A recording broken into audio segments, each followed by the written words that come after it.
Travis Wayne Goodsell. I've encountered another former girlfriend. All of them seem to last a very short period of time, except for Kimberly. I think she was the longest. She broke up because of charity. She didn't know the Greek, didn't trust me to know the Greek, even though she knew my explanation of Paleo-Hebrew to tell Sister Irene, to tell her husband. But nonetheless, I digress. Again, we have another Mormon who's going through a faith crisis because of the abusive idol worshiping of the church. This is why it happens, guys. Plus, you guys are lazy learners, as Nelson tells you are, and you weren't studying to find out that the church is wrong. Because if you were to study the church, sure enough, it's wrong. It's amazing what you can learn by actually studying. So what's the first creed of Christianity, ex-Mormons who are regulars at my channel? And so, let me share with you the outline for minimizing your faith crisis, getting your life back on track when leaving the Mormon church. First and foremost, you need to have that personal conversion that the church is false. You have to have that. You can't just decide, maybe I will.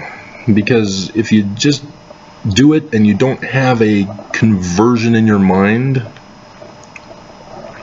you're going to fluctuate in and out. And yeah, you'll have members trying to fellowship you back in. Or a bishop who can easily guilt trip you back in. So you want to avoid that. You want to determine your life, not let the church determine it for you. And so there are different ways that you ex-Mormons have left the church for. And you have to have it such that it's very clear and blatantly obvious that the church is not true. Why is it that the outside speaker is soft, but the inside speaker, when I put in the microphone thing, it's loud? I don't understand. Alright, so I got calling Mormon Lucifer Jesus and Mormon Jesus Lucifer done. And I'll post that once I finish this.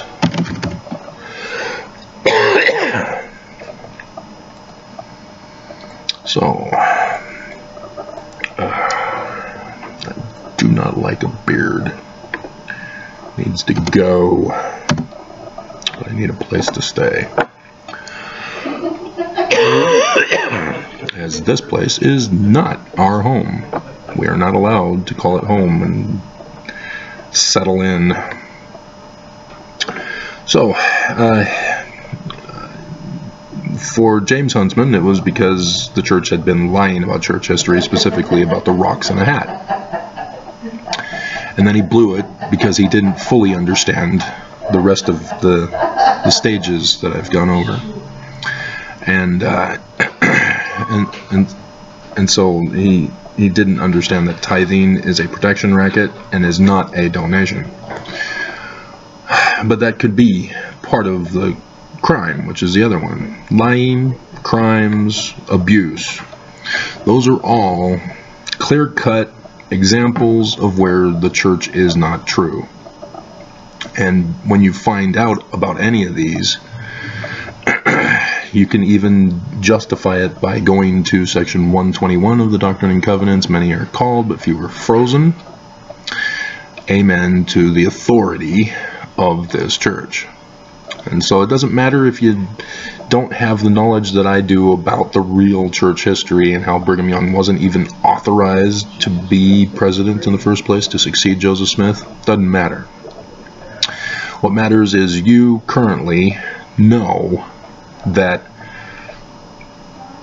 the church still has in the ceiling women become sex slaves to their husbands. So even though Nelson changed the law of obedience, he also changed the law of chastity, and he didn't change the sealing text.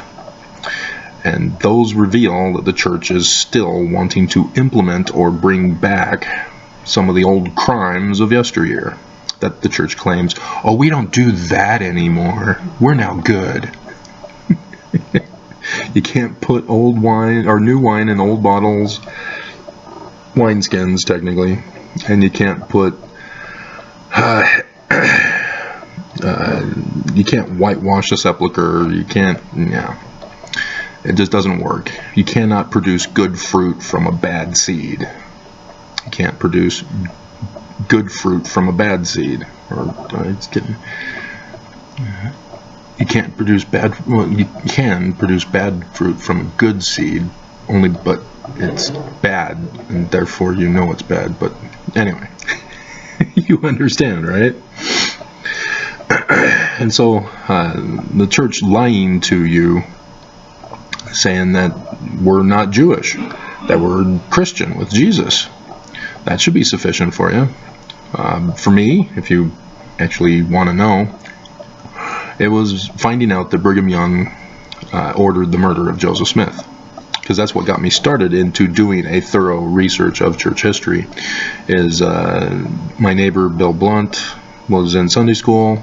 I leaned over and said, "Did you know Joseph Smith had a pistol?" "Yeah." "Well, my third great grandfather gave it to him." "Did you know he had two?" "Oh, I did not know he had two. That's interesting."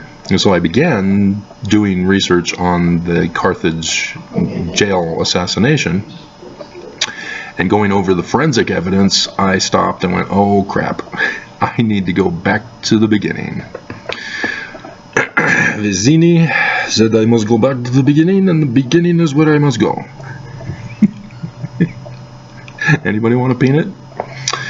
And so, I started with Joseph Smith Sr., married to Lucy Mack, with their kids in Vermont. And then worked my way forward, and I found out. That's why I keep telling you and warning you of the Danites of Brigham and Heber C. Kimball. When I talk about how the church, after I do the videos, changes the Wikipedia pages. Unless it's one of my viewers who are changing the Wikipedia pages. Thank you. Awesome. Good job. But they're putting in actual resources in there. That's awesome. There's a lot of things that need to be changed still. Are you up for it? And that suggests that it's not somebody who's watching my channel, but actually the church who gets briefings, who return and report to the church as their meeting was today. And so there could be earth-shaking news that they're canceling church altogether and they're closing it down. Travis exposed us, so we give up. So that's the first thing. Know that the church is wrong. For me, it was Brigham Young's murderer ordered the assassination of our founder, Joseph Smith, and is still claiming that Joseph Smith is our founder. So, sex trafficking, I'm hoping that gets people's attention because it seems to be in the news all the time. YouTube has shut that down now. They don't want it to get to 1,000. When they know and I know, I could easily be getting hundreds of thousands of views on a regular basis for my videos if I would just be treated equally. And so yes, YouTube is committing cyber crimes to defend the church because the church is panicked and freaked about the information that I know. And the fact that you guys don't understand this is frustrating me. Because of all the people in the universe who can use it, it's me. Don't you know who I am?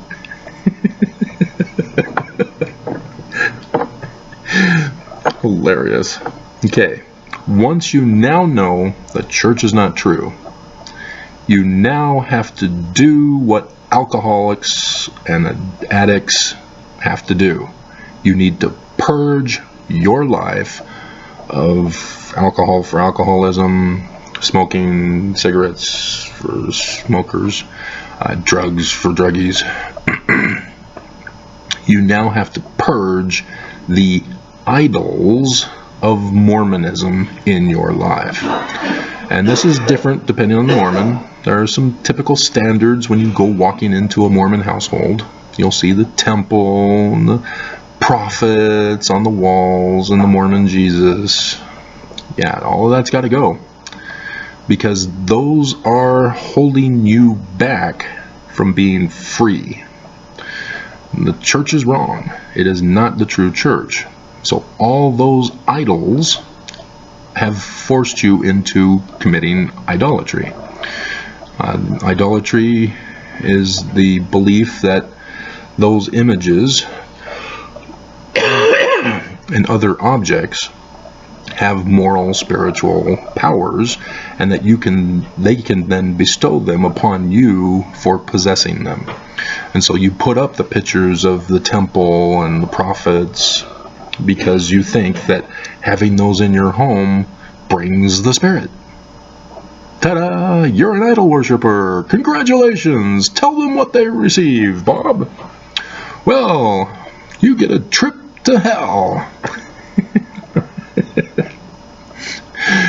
A one-way trip to hell.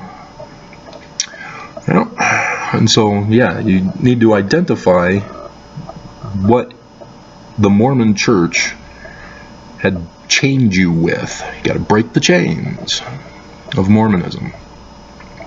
And so, yes, it's time for the burning of the underwear. But finances are a concern. I understand that. I couldn't get rid of my magic underwear at the beginning. I had to weed them out as I was able to afford new underwear, and then figure out how to get new underwear and what new underwear to get. Because all of that was new to me now. And so I was able to get rid of the tops first. That was easy. It was a little awkward because I'm used to having something taking the blow of my deodorant. I came from the generation where the deodorant stains your clothes. But the more modern deodorants, there's no staining problem ever. But and so that it becomes tough because you can feel your superstition creeping up on you to lure you back in. And so that's why it's important first to know. And then once you know, then you can purge yourself of all the idols. Then you need to leave. You can't keep going once you know the truth. And so, like alcoholics and addicts, you can't go back and hang out with your friends while they're drinking and smoking, because that will help lure you back in. Likewise with church. So when Karl Marx says religion is the opiate of the masses, he wasn't kidding. It wasn't a good thing he was talking about. It literally is a bondage that he wanted humans to be put in. And so you need to let them know, either if you're brave enough to endure the bishop when he wants to sit you down and threaten you to stay with guilt trips and extortion threats. He's required to do that when you hand in your official document of resignation. Or he can just, what most Mormons have done, the millions of Mormons have done, and just not ever go anymore. Just stay away. There have been some who've tried to move away to avoid it. And sometimes when you're in a situation where you are making a move, that often helps you escape. I've seen that happen. But if you're going to continue to live in the neighborhood, it is best that you do what our membership clerk did in the ward that I used to be in, and just inform us that you want nothing more to do with the church and you want us to leave you alone. And rather than just leave it generally as this please stay away, you need to inform them of number one, what your reason was in number one. I don't want to belong to a church where the prophets are committing murder. They're trying to assassinate Travis, and I don't like that.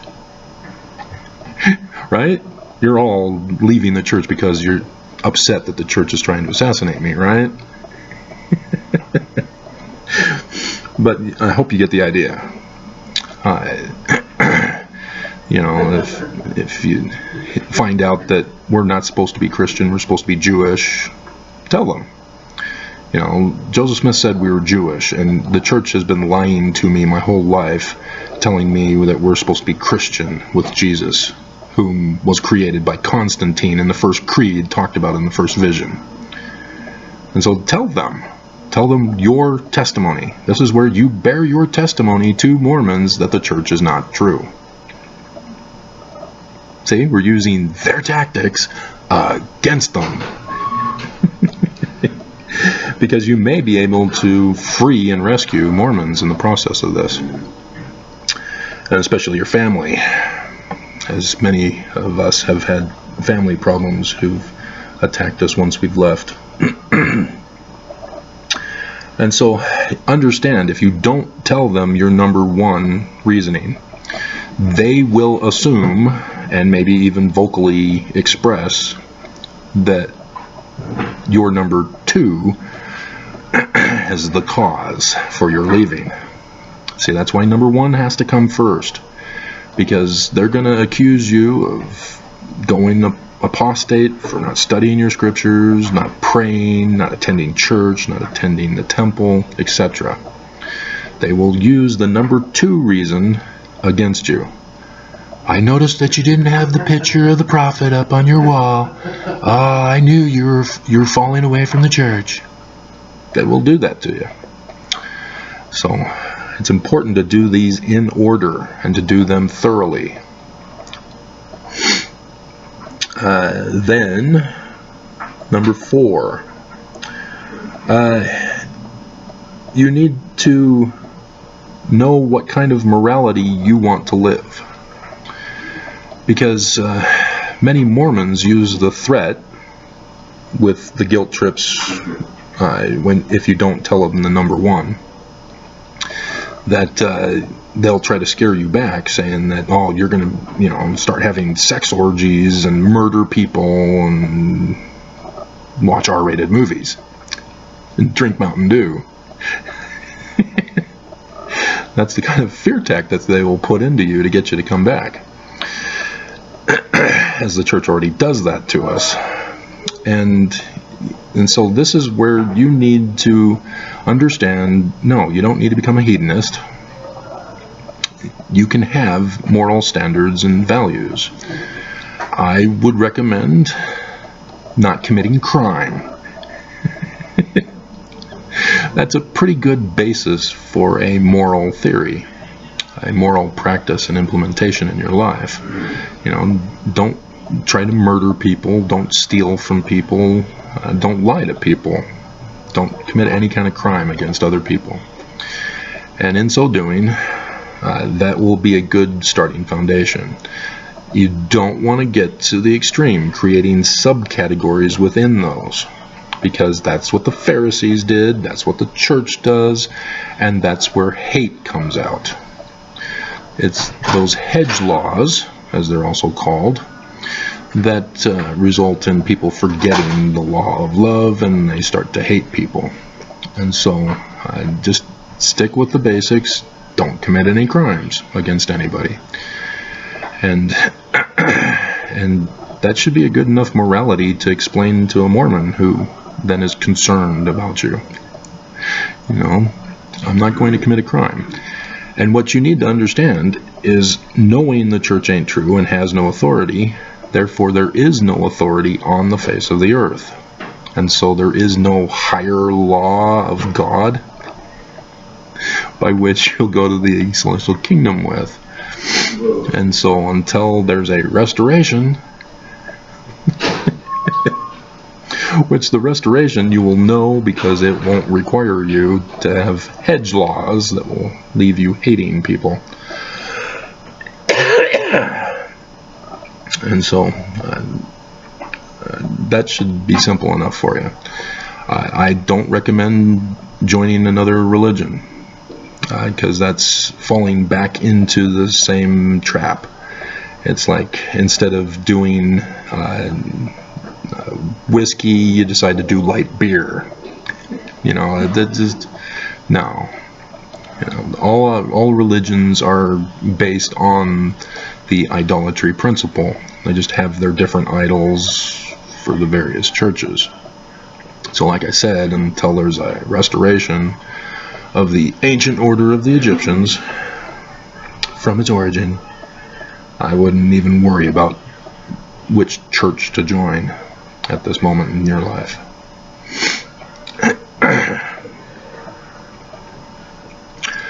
Unless you can find that man like Moses. You're looking for him, right? No? Okay, whatever.